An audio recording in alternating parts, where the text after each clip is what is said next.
Hello dear students. In this video we are going to discuss about the role of water in human life.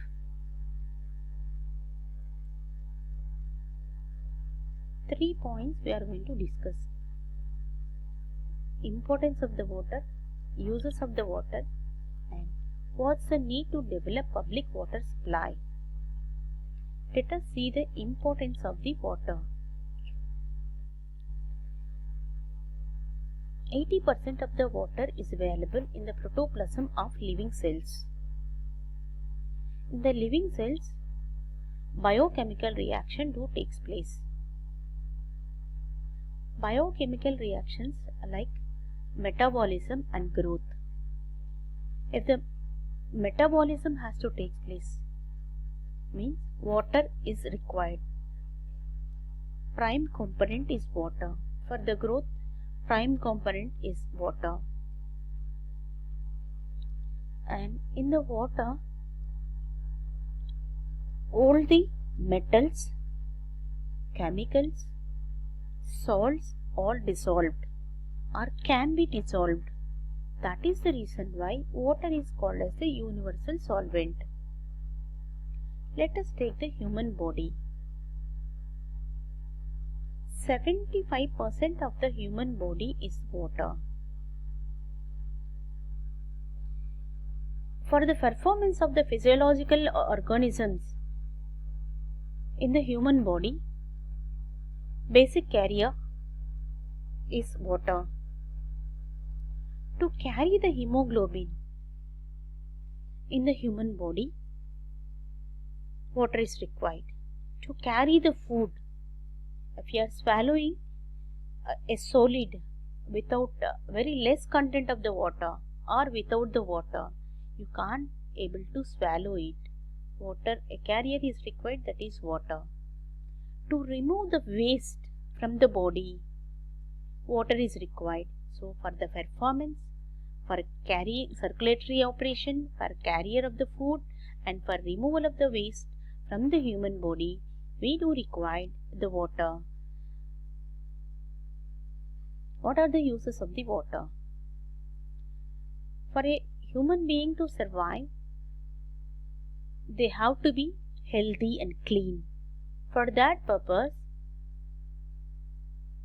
we do take bath, we do wash our clothes.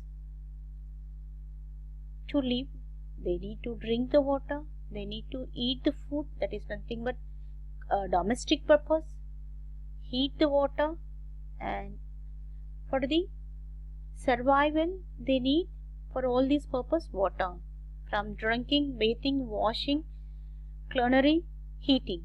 And if the temperature is too more, then it should be air conditioned. For air condition too, we do need the water.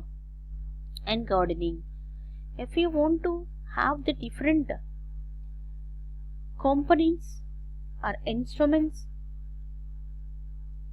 we do have to run the industry. For the industrial purpose, we do need the water. For the generation of the power, for irrigation, for firefighting, we do require the water. If you want to transport any of the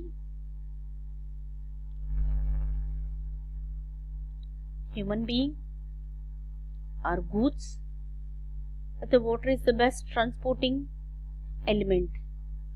To dispose the water, the waste, to dispose waste, we do require the water. How we can dispose the water, waste in the water?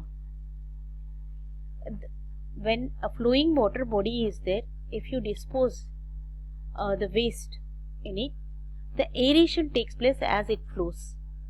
The aeration of the water is going to reduce the chemicals or the chemical content in the water. For wildlife propagation to be required the water. For the domestic cattle to survive, we do require the water. For any of the survival and to for the urbanization, for the industrialization, we do require the water. These are the uses. For these purposes, we do use the water. And finally, last point, let us see what's the need to develop the public water supply. For the domestic purpose, we do require the water. Like the natural water supply is available and artificial water supply is available. In the history of the population, initially natural water supplies were used like rivers, lakes and natural springs.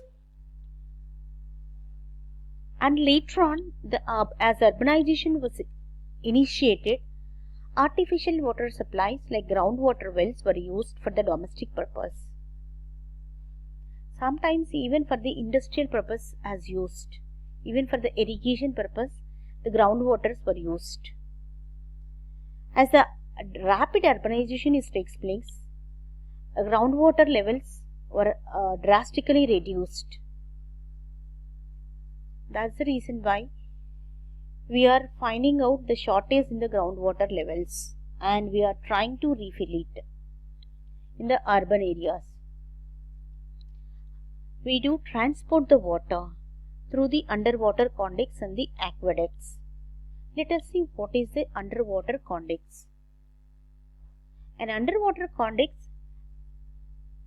is a channel through which water can be conveyed. These underwater conduits can be natural or artificial. Artificially, we can connect with any of the conduit. Can be of a pipe, can be of a canal, can be of a opening from one place to the other, like a channel, a small tunnel, or a pipe, cement pipe, or with a plastic pipe. You can connect. An aqueduct.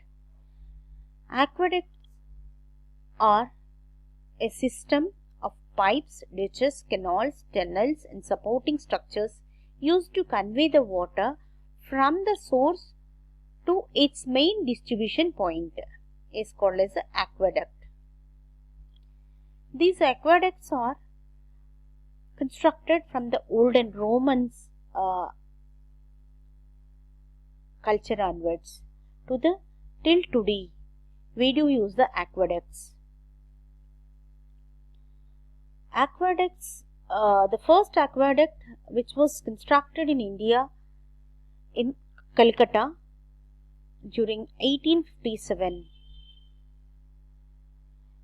Actually, the aqueduct construction was started in the late 18th century and initial 19th centuries.